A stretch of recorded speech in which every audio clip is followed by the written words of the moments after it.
Many of you will be familiar with the work of Derren Brown. In this conversation that I had with him, he talked about however strongly you feel your political allegiances are part of your nature, it's likely that they're part of your environment and conditioning. And in fact, he talks about fascinating experiments where your political persuasion, whether you're on the left or the right, can be changed. For example, left-wing people, if exposed to disgust-inducing impulses, move further to the right. He argues that libertarianism is about sensitivity to oppression and liberalism is about sensitivity to other people's needs. He makes some interesting arguments for both sides of the political spectrum. And of course, being me, I'm interested in what lies beyond that spectrum. I had this conversation with Derren on my podcast, Under the Skin, available on Luminary. You can get it on Apple. Maybe you'll consider going over there, subscribing and checking it out. But have a look at this conversation and let me know what you think about it in the comments. You know, once you've watched it, have a look. It's like, politically, I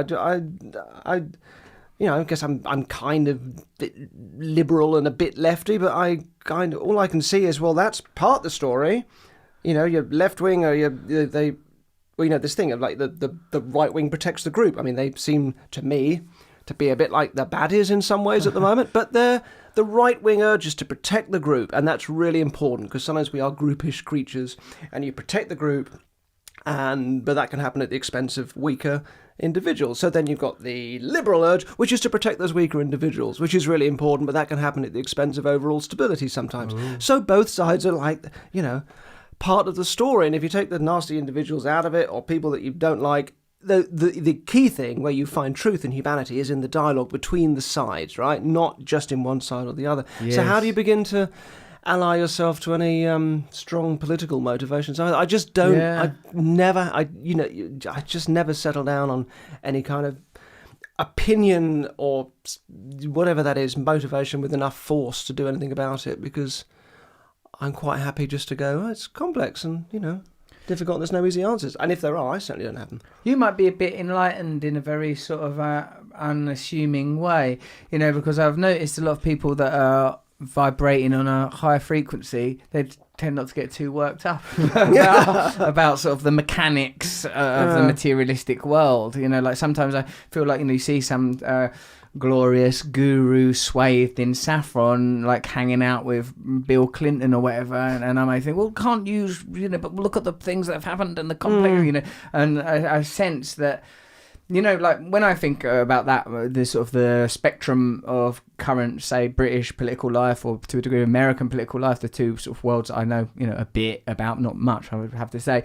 Like, I can strongly identify with people that feel that they've been cheated and swindled and overlooked and ignored and are angry. And similarly, my general sense is be compassionate and loving and forgive. So, and also, though, that would of course have to extend to people that you disagree with. Otherwise, what it is just a different type of tribal preservation. We did a really interesting experiment. I did the show Sacrifice, which was which is also on Netflix now. So it's the last TV show that I did, and there's quite a lot. At the start of the show, there's this audition day, and there's like 100 people and I choose the guy I'm going to use. But we did a lot on that day, which never made the show.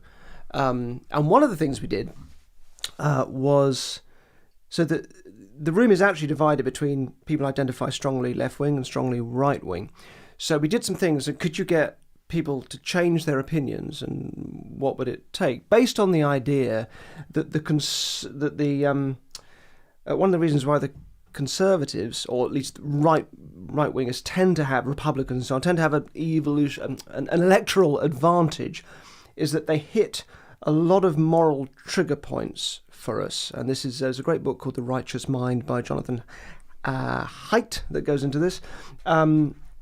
So our feelings of, because they're about protecting the group, so that taps into our instinct for things like preserving authority and loyalty and so on. There's a bunch of sort of moral triggers that they tap into, whereas the liberal urge is mainly about compassion. That's sort of one note that tends to get hit, and because generally, like Republican and right-wing rhetoric tends to hit a lot more like moral notes, they tend to have a bit of an electoral advantage and they get voted in more. However, so the point of this experiment is by priming people with different with these sort of instincts, could you get them to change their socio-political views? So if you're protecting the group, which is the right-wing instinct, you're very sensitive to threat, right? Threat to the group. And so the first experiment we did was we flashed up loads and loads of images. Everyone's wired up to these clever things that can read their, micro this and sweating and so on. And sure enough, every time it sounds silly, but you flash up a picture of a puppy or a kitten or something that would make you feel compassionate, all the left-wingers fire up, right? They physiologically fire up. Nothing really happens on the right-wing side.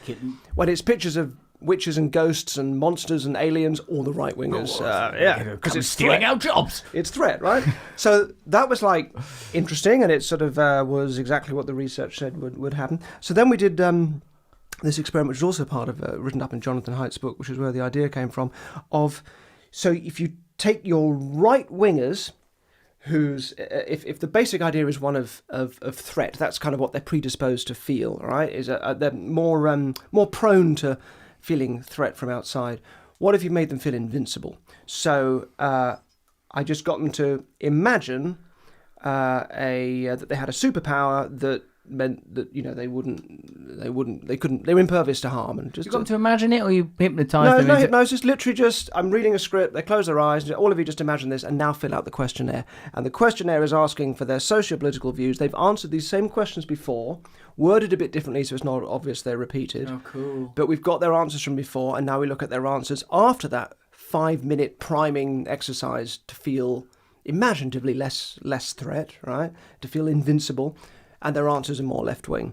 We did the opposite thing with the left-wingers by inducing disgust, which is another kind of which is why all this, the sort of racist rhetoric and so on historically has always been tied in with rats, language, rats, dirt, and so on, vermin, parasite, swarm. So we literally had fake sick on the floor as they came in. There was rubbish and crap everywhere. The room stunk. We were apologising, saying there'd been an accident before, but we had to do this really quickly, so ignore the smell. Sorry. They come in, I give them a brief visualisation about what happens to the body after you die and how it decomposes. And then they fill out the same questions and they give much more right-wing answers. And it was really... Enough for them to cross camps? Yeah, well, pretty much, yeah, absolutely. They're giving... It's a big difference. It's a big difference. So the interesting thing there is we like to think that our religious, our political convictions are rationally come by, that we weigh up the issues, we weigh up the... Brilliant. Yeah, but they're not. They're these gut instincts that we have to things like threat and disgust and so on, which colour everything else, and the rational mind follows afterwards. So if you create a cultural environment that's predicated on fear and disgust, and you're not good enough, that's a considerable enticement to move in the direction of conservatism, to the point where even what is in the current rhetoric regarded as the left wing. I mean, one of the sort of challenges I have is when people go, left wing, sort of when you talk about American politics, say, left wing media conspiracy, I think they're not bloody left wing. They're supposed to, they sponsor global corporations. They take all their funding. They're not talking about dissolution or serious taxation. There is no serious left wing, and I would say that's because the environment is sort of sustaining, and that's why that sustaining a state of borderline disgust continually, sort of topping that up. I mean, obviously that's a very beautiful example that you've given, very sort of precise and observable. But I feel like, we can't, what do I want to say, exclude what, our cultural experience, if there could ever be such a thing as a shared cultural experience. But I'm talking about mainstream media, cities and towns in the UK and across America, and the sort of our sort of shared sense of what's happening in the world now. How high is fear in the mix right now today for most people? High. How much are people worrying about the sort of boundaries are being broken down? There's not a great deal of optimism, and that surely the bias of that is going to be, based on what you've just told me, one would imagine that the results might be sort of...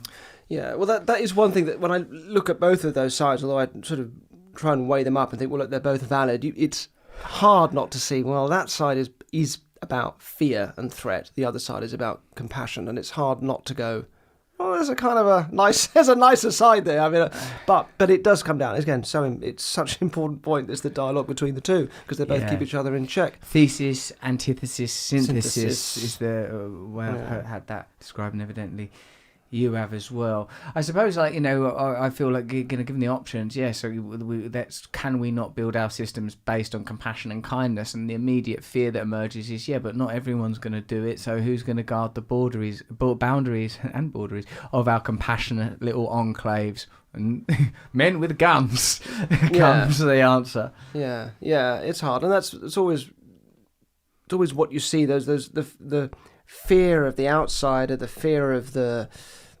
threat coming in from the outside is all about the importance of protecting the group, and that's really all it is. It just tends to show itself in horrible ways, particularly if you are predisposed at a gut level to feel compassion for weaker individuals or disenfranchised people, because they're going to suffer in that when the but it's the same again. Like, what interests me always is the internal life, really, more than that. So yes, it's the same thing. Do you have a dialogue with the sides of yourself that you feel threatened by, or do you try and integrate them and have that dialogue, or do you shut them out and pretend they don't exist? Well, I hope you enjoyed that conversation. If you want, go over to Luminary or download Luminary. You can get it on Apple, wherever you are in the world, and you can listen to podcasts like that with all sorts of people. Ricky Gervais, Matthew McConaughey, Jordan Peterson, a bunch of times, Adam Curtis, Dia Khan, Ben Shapiro, Candace, like just all so many fascinating conversations. Also available on Luminary are my Above the Noise meditations, where